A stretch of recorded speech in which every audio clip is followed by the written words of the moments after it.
I met him in the road ne on the road. এই কোৱেশ্চনটো বহুবাৰ তোমালোকৰ এক্সামত আহি থাকে আৰু মেট্ৰিকতো আহি গৈছে কিন্তু ম্যাক্সিমাম ল'ৰা ছোৱালী ষ্টুডেন্টে কি কৰে এই কোৱেশ্চনৰ এনসাৰ দিওতে ভুল কৰে গতিকে আজি ভিডিওটো লৈ আইছো তোমালোকে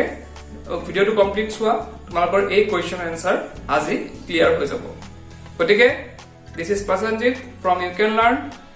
Today I am going to teach you prepositions. Last class we discussed about at, in, on the basis of time, and today I am going to teach you on the basis of place. At, in, on the basis of place. So let's start the video. যোৱাকালি ভিডিওটোত আমি চাইছিলো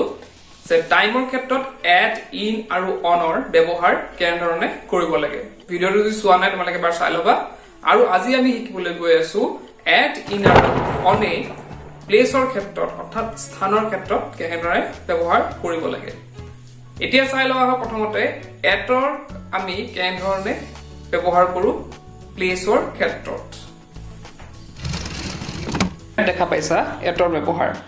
যে এটৰ প্ৰথম ব্যৱহাৰটো হৈছে যে সৰু ঠাইৰ নামৰ আগত এট ব্যৱহাৰ হয় ইয়াত আমি এক্সাম্পল চাব পাৰিছো যে উই লিভ এট নগাঁও ইয়াত কি কোৱা হৈছে যে নগাঁওখন এখন কি হয় সৰু চহৰ গতিকে ইয়াৰ আগত কি হৈছে এট ব্যৱহাৰ হৈছে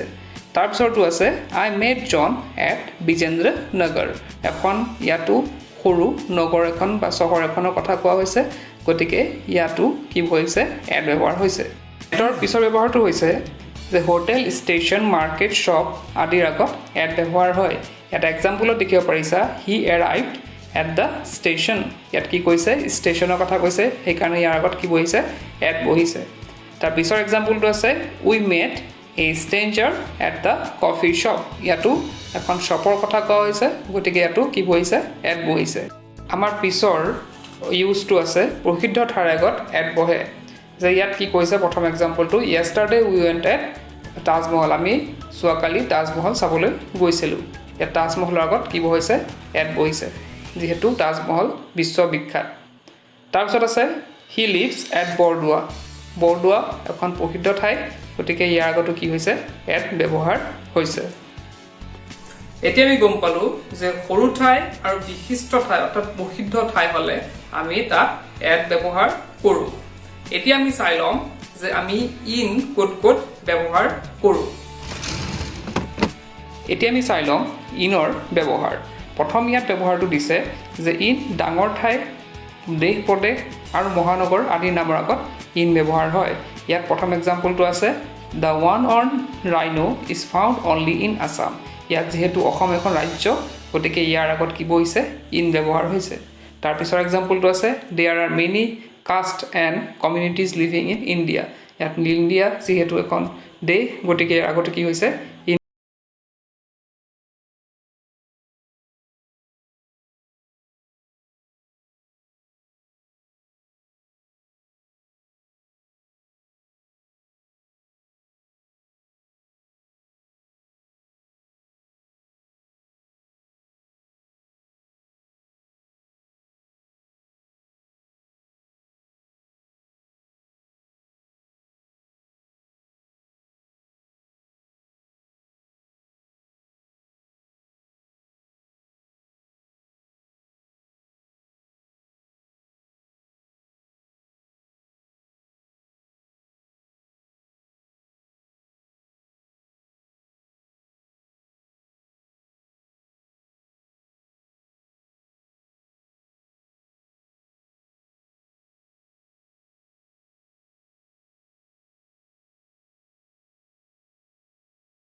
যে আমি সদায় কি কৰো ৰাস্তাৰ কাষত লগ পাওঁ বা লগ কৰো গতিকে হে তেনে ক্ষেত্ৰত আমাৰ কি হ'ব অন হ'ব গতিকে কোৱেশ্চন এনসাৰটো কি হ'ব আমাৰ I met him on the road আৰু যদি ৰাস্তাৰ মাজেৰে কিবা হয় তে ধৰি লও the cow is running in the road যে গৰুৱে কি বুজি নাপায় ৰাস্তাৰ কাষ বা মাজত বুজি নাপায় যে গৰুৱে কি কৰিব পাৰে ৰাস্তাৰ মাজেৰেও কেতিয়া আমি দেখা পাওঁ যে দৌৰি থকা দেখা পাওঁ হয়নে গতিকে আমি তেনে ক্ষেত্ৰত যেতিয়া ৰাস্তাৰ মাজেৰে গৰু এটা দৌৰি থাকিব তেনে ক্ষেত্ৰত আমি কি ক'ম যে the cow is running in the road গতিকে আশা কৰিছো তোমালোকৰ এতিয়া এই টপিকটো ক্লিয়াৰ হৈছে গতিকে এনে ধৰণৰ ভিডিও পাই থাকিবলৈ চেনেলটো সাবস্ক্ৰাইব কৰি লবা ভিডিওটো ভাল লাগিলে লাইক কৰিবা আৰু কিবা যদি কোৱাৰি থাকে কমেন্ট কৰিব পাৰা keep watching you can learn